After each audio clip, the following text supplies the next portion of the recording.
नमस्कार, मैं हूँ रजनीकांत और आप देख रहे हैं साथ। आप सभी का बहुत बहुत स्वागत है। मामला काफी संवेदनशील है। नीट छात्रा की मौत के कई दिन बीत गए। छात्रा तो नहीं लौट कर आ पाएगी, मगर उसको इंसाफ दिलाने वाले ठेकेदारों ने न जाने इसको क्या क्या रंग दे दिया है। सोशल मीडिया पर हर दिन एक नई खबर, एक नई तफ्तीश, एक नया एंगल। इन्वेस्टिगेशंस का तो पता ही नहीं चल रहा है। एसआईटी की जांच, हर दिन जहानाबाद, हर दिन पटना। यही पूरा जंबो सर्कस जो है देखने को मिल रहा है। सोशल मीडिया पर भी दिख रहा है, अखबारों में भी दिख रहा है। चीख चिल्लाना कुछ नहीं है। कोई दुकानदार का इंटरव्यू कर रहा है तो दुकानदार कुछ बताने की कोशिश कर रहा है, कोई हॉस्पिटल्स को बंद कराने की मांग कर रहा है। सम्राट चौधरी खामोश हैं, उनके बुलडोजर में ईंधन अभी तक आया नहीं है। जिस दिन ईंधन आएगा और जिस दिन जांच की रिपोर्ट आ जाएगी, उसके बाद जो है बुलडोजर कहाँ कहाँ चलेगा वो वही डिसाइड करेंगे। मगर मीडिया, ये सोशल मीडिया ने सब कुछ तय कर दिया है। जांच रिपोर्ट का इंतजार नहीं करना है, दोषी कौन है यह भी सिद्ध कर दिया गया है। मैं यह नहीं कहता हूं कि पटना पुलिस की लापरवाही नहीं है। उस बच्ची की मौत हुई, जब तक सुसाइड लिखा गया तब तक तो बात समझ में आई कि नाम को डिस्क्लोज किया गया। मगर जैसे ही पीएमसीएच की पोस्टमार्टम रिपोर्ट में यह आशंका व्यक्त कर दी गई कि उसके साथ यौन शोषण की घटना से इनकार नहीं किया जा सकता है, बावजूद इसके सोशल मीडिया पर पूरी फैमिली के आइडेंटिटी को रिवील करना कहां तक सही है। शंभू हॉस्टल के मालिक जेल में हैं।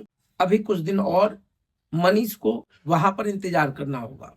मनीष चंद्रवंशी, मनीष रंजन, ये 15,000 कमाने वाला सड़कपति, करोड़पति कैसे बना, हॉस्टल्स की क्या कहानियां हैं, सोशल मीडिया पे आप देख रहे होंगे। हर दिन एक नई कहानी छनकर आ रही है कि कैसे सेक्स रैकेट चलता है, तो कैसे डील होती है, तो ड्रग्स के मामले मिले, तो लड़की ने नींद की गोली खाई, तो लड़की ने दवा कहाँ से खरीदी है। उसके पूरे ट्रैवल हिस्ट्री को खंगाला जा रहा है। मगर एक बात समझ में नहीं आ रहा है कि कुछ रिश्तों को भी बचाने की कोशिश की जा रही है। वो क्यों? ठीक है, जो दोषी हैं उन पर कार्रवाई होगी, मगर जो समाज के दोषी होंगे उसका क्या करेंगे? इसमें बहुत सारे परत दर परत चीजें खुलने वाली हैं। बहुत जल्द सब कुछ का खुलासा हो जाएगा। 100 से अधिक लोगों से पूछताछ की गई है। जहानाबाद तक आईजी से लेकर तमाम बड़े बड़े अधिकारी पहुंच चुके हैं, मगर कुछ जवाबदेह, जिम्मेवार, जिम्मेदार तमाम पुलिसकर्मी, अधिकारी जो इस पूरे केस में अपनी लापरवाही को दिखाया, उसके खिलाफ क्या होगा?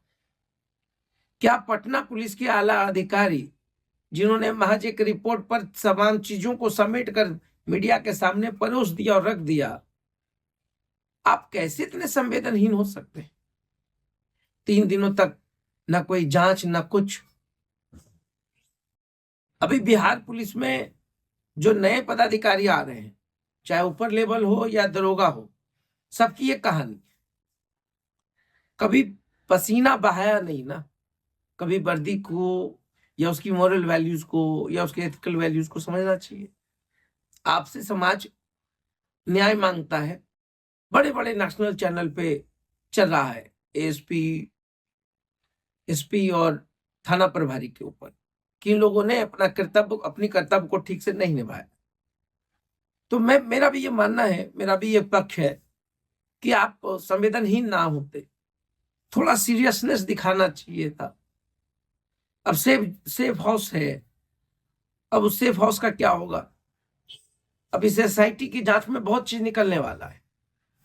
बहुत लोग घेरे में आएंगे, बहुत लोग, इतने करीबी लोग घेरे में आएंगे जिसकी कल्पना भी नहीं की जा सकती। वो सब निकलेगा, बस इंतजार कीजिएगा। मगर ये सारे जो ट्रायल्स हैं, जो इन्वेस्टिगेटिंग जर्नलिज्म दिख रहा है, वो पहले क्यों नहीं दिखते? पटना के तमाम जगहों पर, बिहार में गर्ल्स हॉस्टल के नाम पर बस एक 15-20-50 रुपये का पेंट कराकर बोर्ड लगा लीजिए और आपका गर्ल्स हॉस्टल का धंधा चालू। चलाने वाला कौन है? क्या कभी पुष्टि करती है सरकार? तो छोड़ दीजिए, प्रशासन ने कभी उसका कैरेक्टर सर्टिफिकेट खंगाला है कि आप कैसे चला रहे हैं? जो खुद दागी है, मनीष, जिसके ऊपर फायरिंग की घटना से लेकर तमाम केसेस दर्ज हैं, वो आदमी गर्ल्स हॉस्टल चलाएगा। जो औरत संदिग्ध है, जिस औरत के चरित्र पे कई बार दाग लग चुके हैं, उन लोगों पर तो कार्रवाई क्या होगी तो भगवान भरोसे सब कुछ है। मगर क्या पटना के गर्ल्स हॉस्टल आप कैसे चला सकते हैं? कोई कायदा कानून नियम तो होगा। कोई अपनी बेटी को वहां पर छोड़कर जा रहा है, इसकी रक्षा कौन करेगा साहब? ऐसे चोर लफंदर लोग जो खुद दागी है। डॉक्टर पे आरोप लग रहा है, एक बड़े डॉक्टर पे। क्यों आरोप लगाना यार? जांच आने दो, फिर देखा जाएगा। अगर चीजें कुछ उल्टे निकल गए तो फिर क्या करो? इसलिए बेटी के नाम पर जो ये राजनीति का दुकान चल रहा है, सब लोग चेहरा चमका रहा है। अरे पत्रकार किसी जाति का अब है ही नहीं भाई। पत्रकार तो सिर्फ अपनी पत्रकारिता करता है।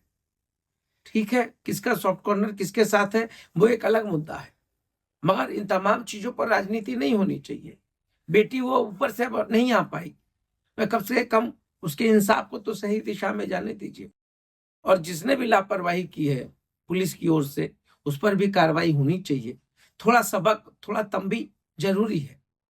देखिए नए जो दरोगा आते हैं कितने रौब में होते हैं।